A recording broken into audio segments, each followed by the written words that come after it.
Hello and welcome back to my channel, Checks Capture Threats. Today's episode, in episode 70 of the Chess Guide, we'll be going over promoting a pawn. So, a few of the things we have done before here. So, stuff like this first example, which is counting the square. So, this is obviously, we understand how it's going to be, but I'll show you again if you haven't seen the video before. Now, we've got other ones like having this rook behind past pawns. The third example I'm going to show you is how 2 pawns we can win very easily. And last but not least, we can say about cutting off the king. So, hopefully, you understand what we're going through. So, let's start. Okay. Counting the square. Now, what does this mean? So, we've got a pawn here. Obviously, we can't get our king to charge along, as I'll just show you. Look, as we go through, we're going to lose the pawn. So we can't get our king anywhere close. But what we can do here is look at how close we are to promoting. We are 4 squares away here, let's just say. Now what we do here, or let's say 3 squares here, so from the pawn, we're now going to do 3 squares to the right. And then like a square, we're going to finish the square.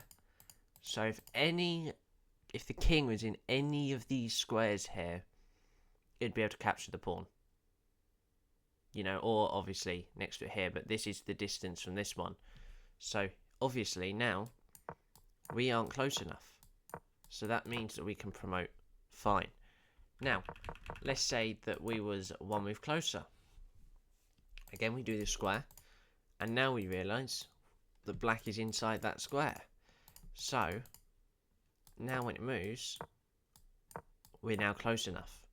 So you've really got to be careful. So if you're under, a little bit of time pressure, you've got to really just see if you've got enough, especially if they're further away. This could be a king over here and then a pawn here. You've got to really judge. So if that was the case, obviously it's 1, 2, 3, 4, 5. So 1, 2, 3, 4, 5. So you're just about good enough there as well. So it just shows, there is, even if they're here and here, we're still able to do that just by counting the square. Hopefully, we did this in a previous episode, but again, if you didn't watch that, then this, obviously now you know how that works. So, there is 2 ways to this one. So the main reason for this example is rooks behind past pawns, but also, if it's a position like this, and they have their rook behind their king, and we know, looking where our king is, we can very easily just give a check. Now the point in this is that after the move, we capture, and now we're just going to win here, because our pawn can easily promote, because the king is blocking anywhere near this pawn. So that's quite an easy way, but let's say we didn't have that one. Let's really focus on the rooks behind past pawns. So it's a very much known principle here. We're trying to show you that if this rook isn't behind here, it's very difficult to protect this other than the king. So here we can just push the pawn, and as you see, black just hasn't got too many options. It tries to this, but obviously you have to have your king with your pawn. If this king was all the way over here, it's a very easy draw, because their king will be closer to grab this pawn up. And as black here as well, you've got to make sure, if you're in a position like this, the best scenario you can have is defending with your rook like this. There is no other way to defend this, and obviously we can show here if you get attacked, there's nothing you can do here. We can try and do something here, but it's always going to be promoting like this, and then there'll be a trade-off.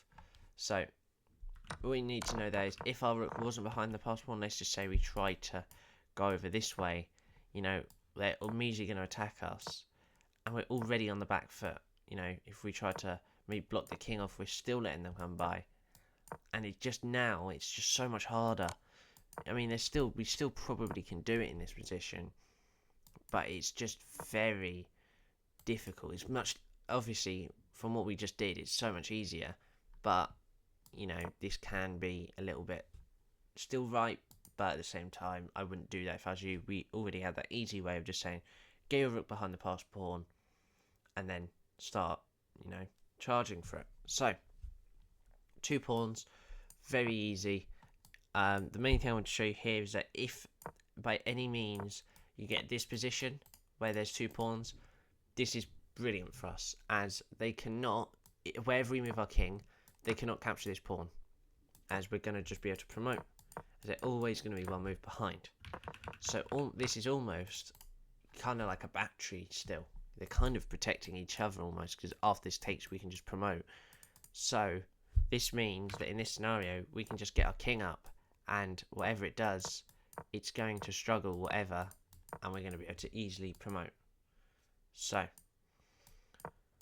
hopefully you understand that example. Now, last but not least, we're going to go over having to try and cut off the king. Now again, there's a much easier way of just being able to push this pawn, but there can be, it is quite hard sometimes here. Obviously you can't push now, as you just lose it, but it's a little bit harder now what we've done. So again, really easy way here, cut off the king. If I can, cut off the king. So what this shows here is that you can't move. It can't actually go past these 3 squares at all. So obviously this pawn is now really nicely going to push, obviously with the knight in the way. But whatever we do here, we can just push. If they try to give checks or something, I can always escape here. Make sure you try and not go into checks with the knight. It's always the best known. And when this happens, obviously the best moves are just to take here as black. And now obviously this is winning for us completely. So hopefully you understand those 4 examples. Now we're just going to go through them again, and then that will be it. So the main one here, remember to count the square. Huge bit of information for this, as this is crucial if you want to, especially in the lower rate games when you're in a position like this. It's just very easy to, imagine, even just, maybe you might not be able to do this red square on creating right now, but just you could probably imagine where that square is going to be if you just try and count. Like, if you want to, just count 4 up there and then 4 across here, and then obviously, you've got all of that. Okay. Now this next one, we go back to the beginning, that we have rooks behind past pawns. Obviously, this is crucial to do, as we protect this even without, having our king near.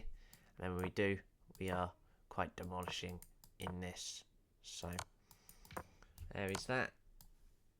And then third example we went through is going to be the 2 pawns. Now the main thing here is the pattern, that if you ever have this position, they can't capture, and now they're kind of trapped between these 2 pawns, and if they move out, it's still going to be quite difficult for them. That's why it's I'll go here and we can trap that, and then wherever they go, we'll be able to do that, and we could probably push both pawns at this point and nearly checkmate them. So there's that. And last but not least, the main one here is cutting off the king. Obviously, cutting off the king here is very good, as we're just allowing, see, they've only got 2 pieces here, and we've immediately trapped one of them. So it is very good to do that. And if we try anything here as black, it's just going to struggle. And now it's just going to be a very easy win if they try anything different. So that is it for today's episode. Hopefully you understand now how to promote a pawn with these 4 different examples. Don't get me wrong, there might be different scenarios you're in, but if you're in the position to be able to promote a pawn, I would say you have very good chances of winning. Obviously, just make sure you have it protected. Make sure, you watch if there's anything, if you try and promote, there might be them waiting to make a checkmate of some sort because you've promoted, for example. So you just always got to look out for any sort of tricks that they're trying. But other than that, hopefully you enjoyed today's episode. So thank you, and bye-bye.